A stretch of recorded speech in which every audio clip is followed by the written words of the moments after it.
Hello, hello students. You are watching my video channel SM Dixit Learning. Now you are going to learn active and passive of present continuous tense. आप present indefinite पहले video में पढ़ चुके हैं, इसलिए present continuous tense के बारे में यहां सीखेंगे कैसे एक्टिव से पैसिव बनाना है। तो एक्टिव वॉइस कैसे होंगे? एक्टिव वॉइस का जो स्ट्रक्चर है, सब्जेक्ट होगा, इज एंड आर होगा, इनमें से कोई और फिर वर्ब में आईएनजी और ऑब्जेक्ट और अदर्स। ये तो एक्टिव वॉइस का स्ट्रक्चर है। पैसिव वॉइस में क्या होगा कि जो ऑब्जेक्ट होगा वो सब्जेक्ट बनकर यहां आ जाएगा और जो सब्जेक्ट है वो बाई लगकर पीछे चला जाएगा। बीच में क्या चेंज होगा? इज एंड आर, जो अकॉर्डिंग सब्जेक्ट इज आएगा, एम आएगा या आर आएगा। इसके बाद बीइंग और वर्ब का थर्ड फॉर्म आ जाएगा। बहुत सिंपल है, कुछ नहीं इसमें। इज एंड आर ऑलरेडी इसमें दिया है, लेकिन आपके सब्जेक्ट और जो सब्जेक्ट चेंज होकर के ऑब्जेक्ट चेंज सब्जेक्ट बनकर आ रहा है उसका देखना है कि किस नंबर में है, सिंगुलर है या प्लूरल है। उसके अकॉर्डिंग ये जरूरी नहीं है कि पहले आपके सब्जेक्ट में इज लगा था तो अब इज ही लगेगा, या एम लगा था तो एम ही लगेगा, या आर लगा था तो आर लगेगा। ऐसा नहीं, यहां सब्जेक्ट के अकॉर्डिंग इज एम आर कोई होगा, लेकिन जब ऑब्जेक्ट को आप सब्जेक्ट बनाएंगे तो वो जो सब्जेक्ट आ रहा है वो किस नंबर का है, इस पर ध्यान देना है। अगर वो सिंगुलर है तो इज आएगा, आई है तो एम आएगा और प्लूरल है तो आर आएगा। इस प्रकार से फिर बाद में बीइंग जोड़ेंगे और वर्ब का थर्ड फॉर्म लगा देंगे।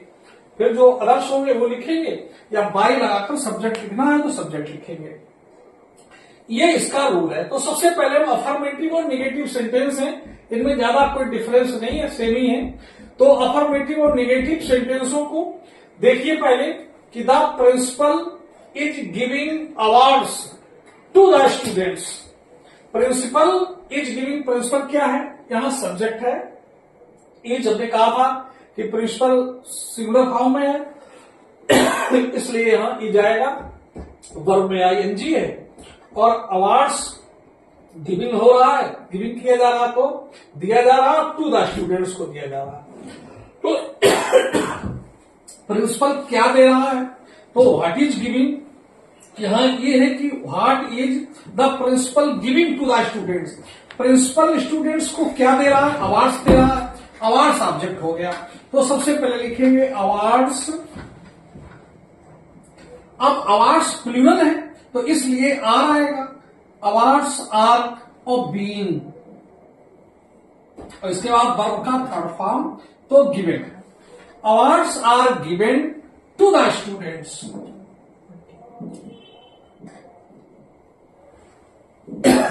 by the principal, by the principal। ये आपका सेंटेंस बन गया। Awards are being given to the students by the principal. The mason is building the wall.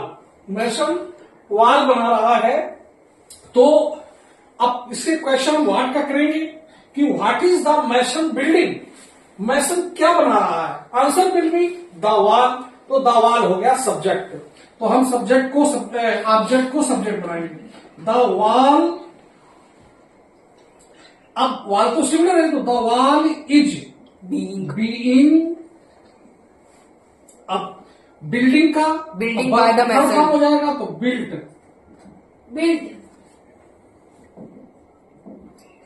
तो the wall is being built, और किसके द्वारा बनी जा रही? By the mason. By the mason. तो ये the wall is being built by the mason. The doctors are helping the patients. Doctors helping कर रहे हैं, माने मदद कर रहे हैं, पेशेंट्स की कर रहे हैं। तो किसकी मदद कर रहे हैं? डॉक्टर। पेशेंट्स की मदद कर रहे हैं। तो अब हमारा पेशेंट्स ऑब्जेक्ट हो गया, तो the patients are plural, patients plural है, आर और being given by the doctors. By the doctors. The patients are being given by the doctors. The boy is not cleaning his room. बच्चा साफ नहीं कर रहा है अपना कमरा. क्या साफ नहीं कर रहा है? अपना कमरा. तो ऑब्जेक्ट क्या हो गया? हिज रूम हो गया. तो सबसे पहले his room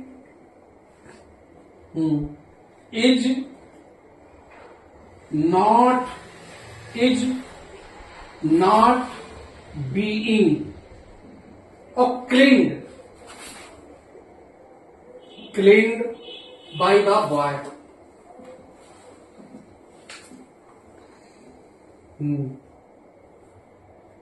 By the boy.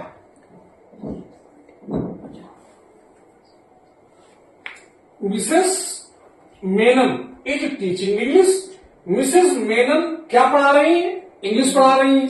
क्या के जवाब में क्या आ गया? व्हाट से क्वेश्चन करेंगे कि what is mister Menon teaching. तो answer will be English. English is object. English को ही बनाना है सब्जेक्ट. तो इंग्लिश इज बीइंग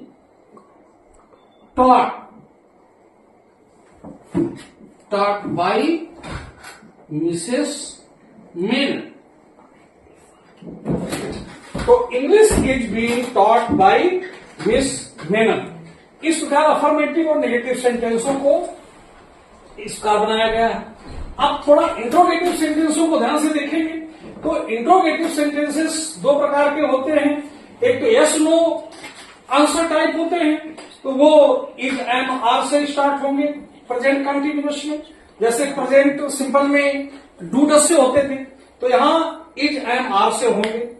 जैसे ये आर से दिया है. और जो दूसरे टाइप के होंगे वो क्वेश्चन वर्ड से स्टार्ट होंगे. तो इनके बनाने का क्या नियम? Are the children eating sweets now. क्या बच्चे अब मिठाई खा रहे हैं? तो क्या खा रहे हैं बच्चे? मिठाई खा रहे हैं. Object will be sweets. क्या होगा? स्वीट्स होगा. तो अब हम सबसे पहले यहां स्वीट्स भी प्लूरल है और चिल्ड्रन भी यहां प्लूरल. चिल्ड्रन के अकॉर्डिंग यहां आर आया था, तो स्वीट्स के अकॉर्डिंग भी यहां आर आएगा. तो are sweets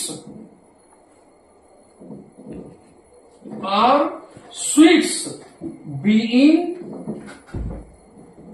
eaten. Are sweets being eaten now by the children.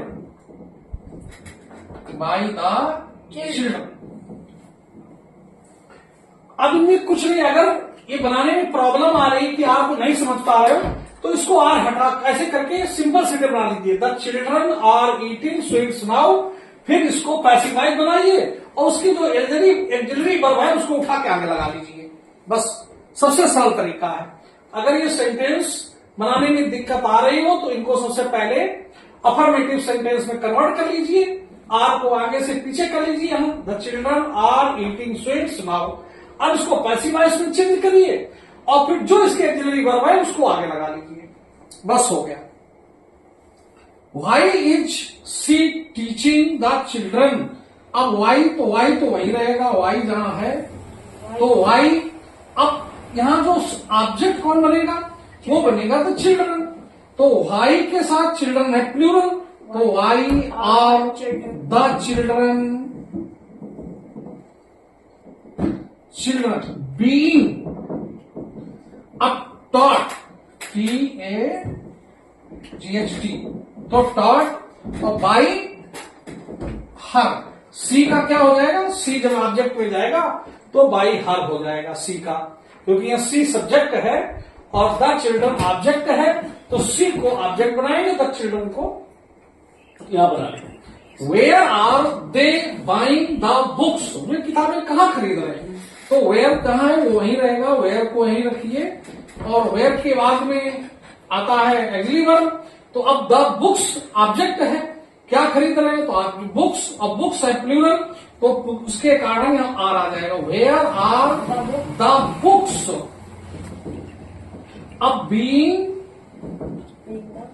अब बाइंग का उसका जो बेस फॉर्म होता है बाइंग होता है, तो उसका GHT बॉट क्या होगा? Where are the books being bought by, अब दे यहां सब्जेक्ट था तो दे का देम हो जाएगा। Where are the books being bought by them, where was he making a noise, वो कहां शोर मचा रहे? अच्छा, ये तो मचा रहे where is he making a noise, वो कहां शोर मचा रहा है? तो ये यहां क्या मचा रहा है? शोर मचा रहा है। तो मेकिंग वर्ब है, अ नॉइज यहां ऑब्जेक्ट हो गया। तो अब क्या होगा? Where is a noise being, और मेक का मैड हो जाएगा थर्ड फॉर्म। इसका मेकिंग का बेस फॉर्म मेक होता है, तो मेक का ही थर्ड फॉर्म मैड आएगा। तो where is a noise being made, और ही सब्जेक्ट है तो बाई हिम, इसका ऑब्जेक्ट फॉर्म ये हो जाएगा। Where is a noise being made by him. इस प्रकार से कंटीन्यूअस सेंटेंस में अफर्मेटिव, नेगेटिव और इंट्रोगेटिव सेंटेंस एक ही वीडियो में आपने यहां समझे हैं। अगर ये आपको अच्छा लगा हो तो इस वीडियो को, अगर आप नए हो तो इसको सब्सक्राइब कर लीजिए, नहीं तो चैनल को शेयर करिए, लाइक करिए। Thank you.